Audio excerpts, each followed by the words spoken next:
God was entrusting me with your heart. It wasn't your job to protect it. It was God's. And if I was following him, that meant it was mine. There are two things that you deserve to know. And once I get them off my chest, I'm gonna leave you alone forever.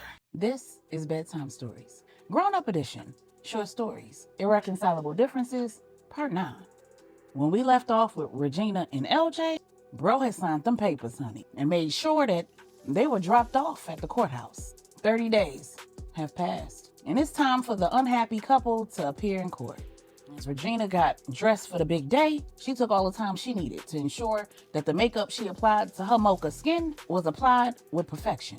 The day before, she'd been to Bedtime, where she'd gotten the works. She'd waxed her brows, her mustache, her underarms, legs, and her kitty cat. She'd gotten a rinse to cover her grays and cut her long hair into a bob.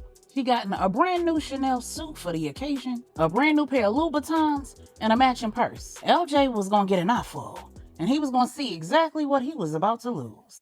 Just as she was all set and ready to leave the house, she got a phone call. She rushed over to her cell phone, thinking that it was LJ or her lawyer, telling her that this court date wasn't gonna happen. Imagine her disappointment when she saw her mother on the call ID.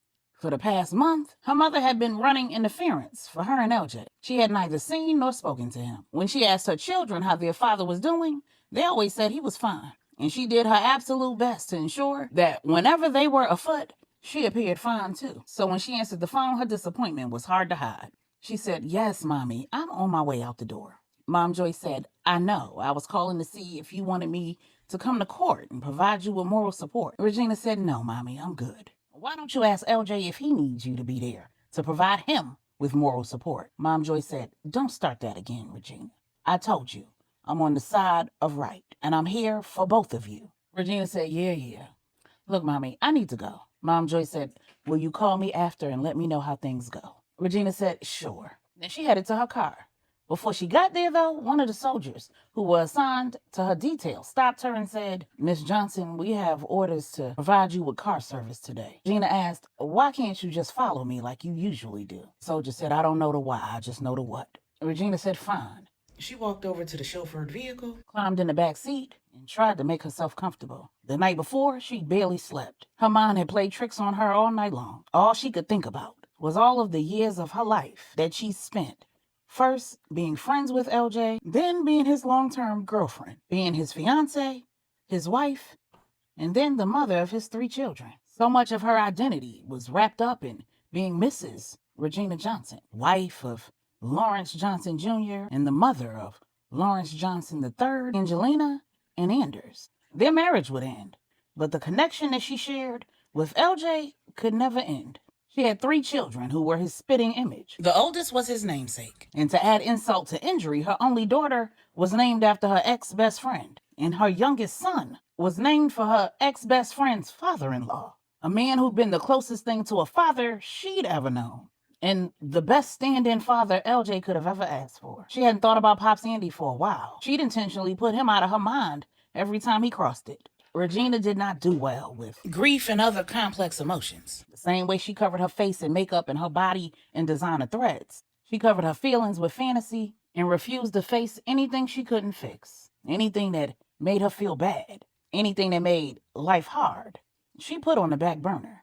For the last 4 weeks, she'd been in almost total isolation. Her plan to return to Maryland had been derailed when LJ stood on business about filing those divorce papers, and Natalia had told her that her presence wasn't needed. The only distraction she'd had was spending time with her children and the little odds and end bones that the Queen Mother had thrown her way over the last 2 weeks. Apparently something had been going on between Ron and Anya.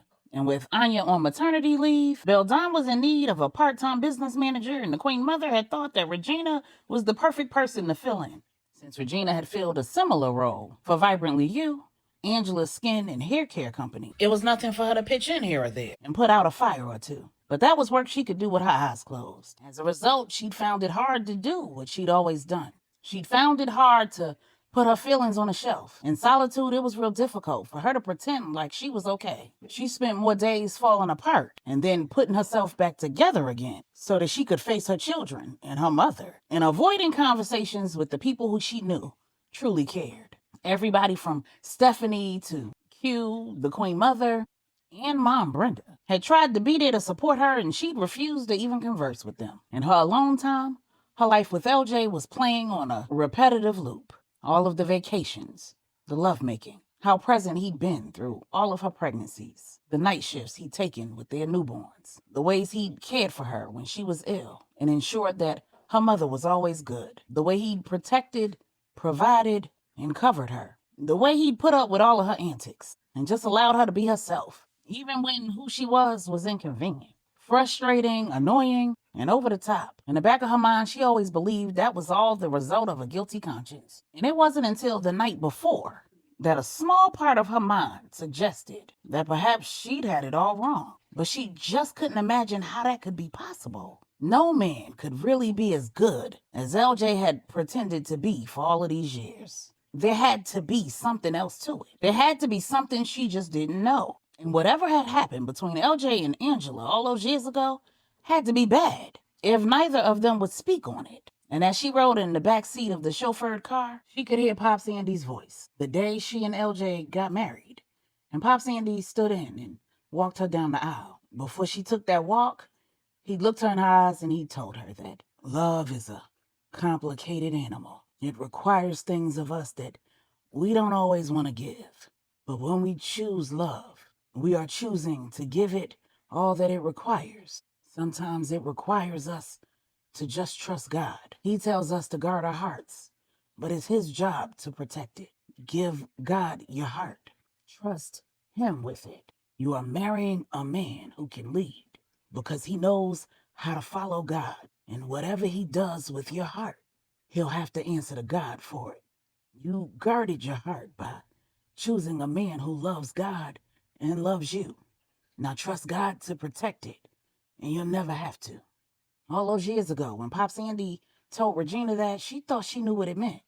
But sitting in the back of that chauffeured car, on her way to the courthouse to finalize her divorce, she wasn't sure if she'd ever done either one, guarded her heart or trusted God to protect it. She wasn't sure if she'd chosen the right man, or if she was letting the right man go.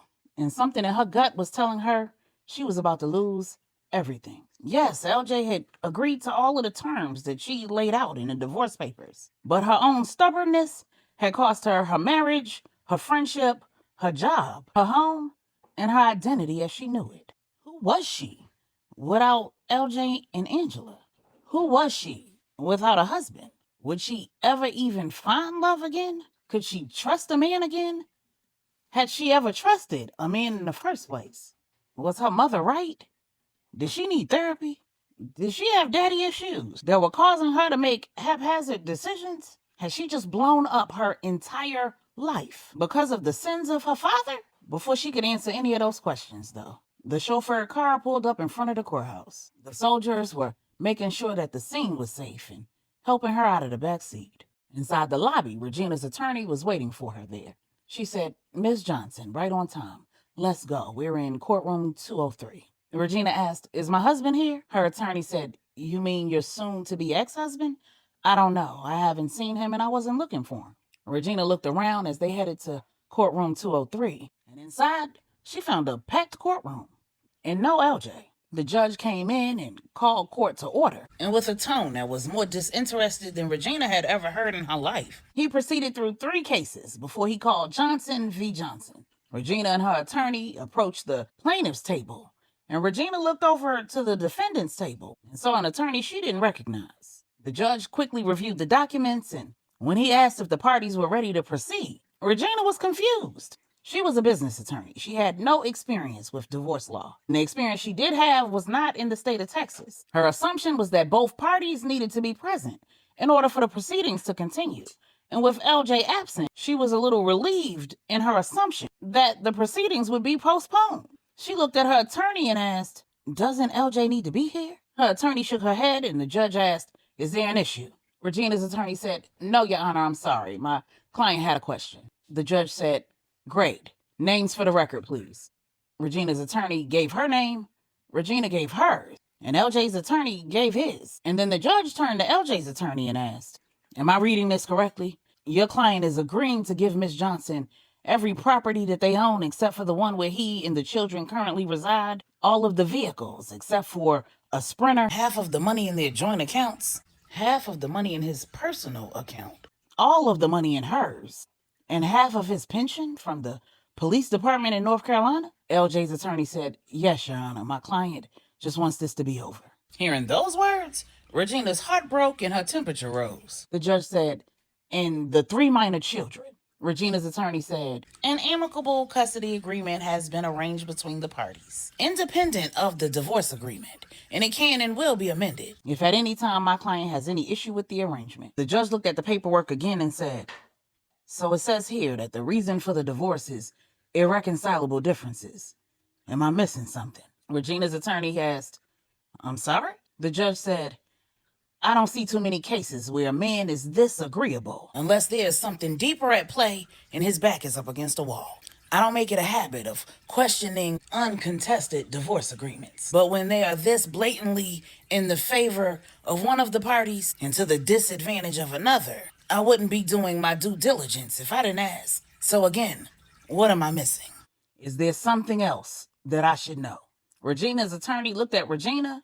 Regina shook her head no. And LJ's attorney said, "As I said, Your Honor, my client just wants this marriage to be over." Regina said, "You said that already."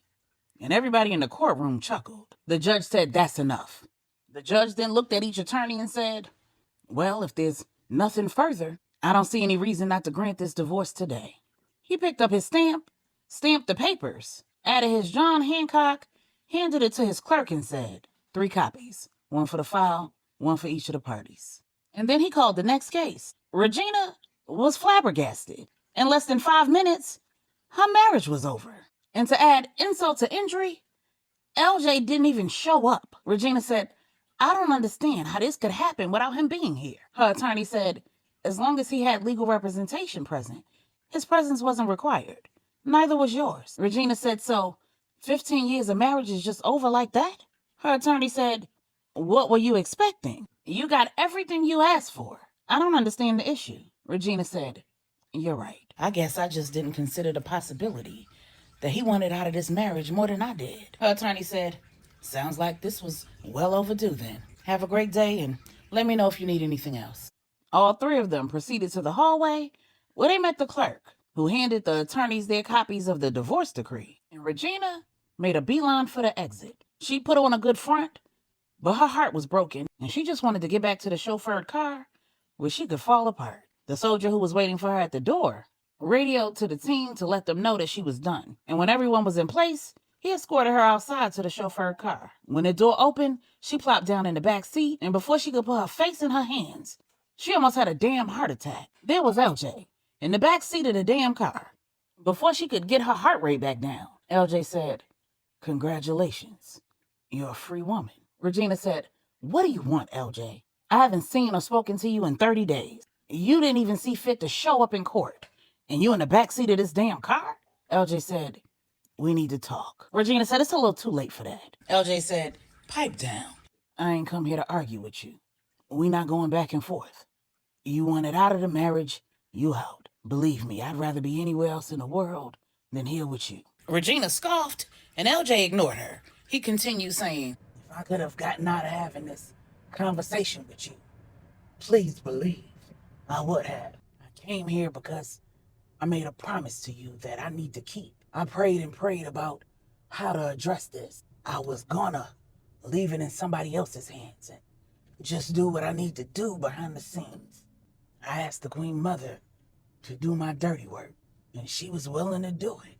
But she said something that stuck with me. The day that you and I got married, right before Pops Andy left me in the dressing room and headed to meet you, he told me that the most precious gift God could give a man is a wife and children. That my job was to provide and to protect. And that protection didn't end at the physical. God was entrusting me with your heart. It wasn't your job to protect it. It was God's. And if I was following him, that meant it was mine. I spent our entire marriage trying to do that. I was always honest with you, Regina. I was faithful to you, Regina. I took my job seriously. I put my own life on the line to protect yours, and my own heart on the line to protect yours. And time again, you refused to trust me with yours. Regina said, this speech is too little, too damn late. I don't need a lecture from you. I don't need to hear about how you were the perfect husband and I was the worst wife in the world. I kind of got that by the fact that you didn't even bother to show up for the hearing. LJ said, don't cut me off again. This ain't that. There are two things that you deserve to know. And once I get them off my chest, I'm gonna leave you alone forever. I would have gone to my grave without telling you what happened with me and Angela that day. Not to protect me, but to protect you. I was hurt that you wasn't there for me. You barely called. You hardly ever visited. You left the job of taking care of me in my mother's hands and in Angela's. You let another woman do what you agreed to do, and that woman defended you. She wouldn't let me hold it against you. And when I professed my undying love for her, asked her to leave her husband and run away with me, she slapped the ish out of me, cussed me up one side and down the other, called me everything but a child of God, told me I was a damn fool, I was disrespectful as hell, and said that if I wanted to remain her friend, I'd never try to cross that line again. She told me to get help for whatever my issue was, to address the fear that was preventing me from loving you with my whole heart. She told me that there was no way I was in love with her, and that she was absolutely not in love with me. And before she stormed out, she told me not to contact her again until I got help and I was ready to apologize. When she left, I was angry, I was confused, I was hurt, and I turned to the only other woman I could trust with my heart. My mother told me that Angela was right. She told me that when God sends a man a good woman, the woman, difficulties would arise, conflicts would come, and that man would find himself at a crossroad, and the easiest path would be to run. Angela was a rider, the best friend either of us could have ever asked for, because she made it clear that I couldn't run to her. Not then, and not ever. She was gracious enough to promise to never tell you or anyone else what I'd said to her that day, because she knew that I wasn't in my right mind. But the thing that my mother said that shook me back into reality was that I was the best version of me that she'd ever known when I was with you. She said that I was afraid that I would die like my father did and leave you and children without the protection and provision that you deserved and needed. Overwhelmed by the revelation, tears rolled down Regina's face while LJ continued saying, she helped me find a psychiatrist that specialized in PTSD, and I started therapy. And then Regina remembered. LJ had started therapy. Their relationship that was already good seemed immensely better. All of a sudden, he was ready to set a date for their wedding. She'd been under the impression at that time that being shot in the line of duty had caused his life to flash before his eyes. LJ said, I realized in therapy that you were the one for me. And both Angela and my mother were right. Almost losing my life had me wanting to spare you from the heartbreak of losing me after we were married with children. When I got prostate cancer, I thought that my fears were coming true. And when it happened the second time, I thought there was no way that I was going to beat destiny twice. And when I did, only to get shot, it sent me back to that conversation with Angela 15 and a half years ago. I'd done what she'd asked. I got help and I apologized. And our friendship continued. But we never discussed it again. What you heard on the phone that day was me attempting to reassure her that she'd been right and that she didn't need to avoid me. That, yeah, being shot again reminded me of that time. But there was nothing that made me want to go back in time. Regina was speechless. Before she could wrap her mind around what LJ had said and even attempt to formulate a response, LJ continued saying, I didn't intend to say that today. Like I said, I was going to take that to my grave. Because the minute you decided that once again you wasn't going to trust me, I was done trying to prove that I was trustworthy. It's over. Ain't no going back. I promised to protect you, to protect your heart, and to protect you from your father. This admission relieves me of the obligation of the former. That latter part is the real reason why I'm here. The head of the International Trafficking Organization has been identified. He's in the wind, and I have reason to believe that he's looking for you. Regina said, "What? I don't understand." LJ said, "He only has one of two ways out. He's either got to go underground for the rest of his life, or he needs a bargaining chip." When Regina just stared, LJ said, "Noah Kirk is the head honcho."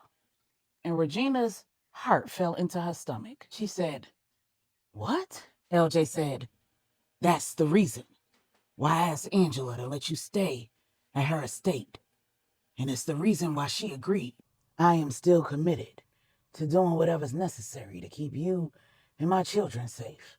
I will find him. And when I do, I will eliminate the threat." When LJ finished, he was prepared for questions. As he looked at Regina, he could see that she was on the verge of falling apart. She looked like she was about to faint. She was sweaty, and her hands were shaking as she reached for him. To Regina's shock and dismay, LJ moved out of her reach. He said, "I can't support you through this, though. You have a village. Lean on them." "I'm sorry, Regina."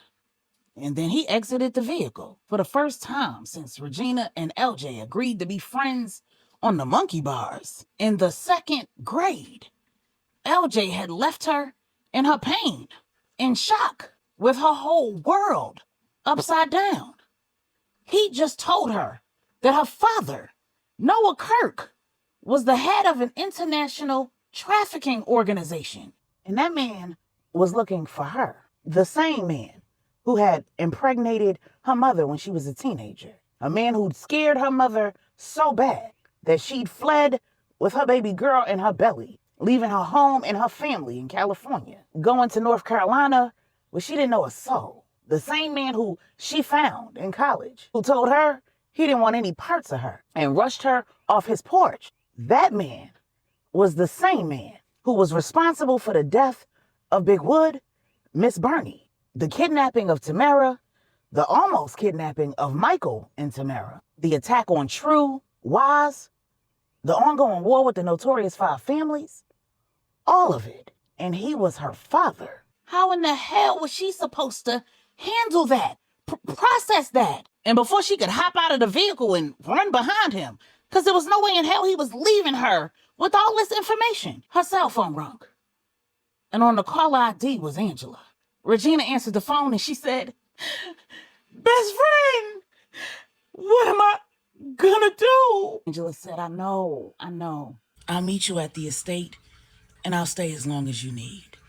At the same time, in the car that LJ had driven to meet Regina at the courthouse for that conversation, LJ was barely holding it together himself. And just like Regina's phone had rung, so had his. When he answered, Q said, "What up with you, bro? How you doing?" When LJ said that he was fine, Q said, "Can't be. You just ended your marriage with the love of your life." LJ said, "It feels like I got a hole in my heart, bro.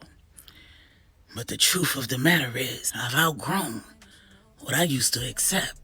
What I used to accept. Lost myself just to find my way. Gave my heart, gave too much away. Now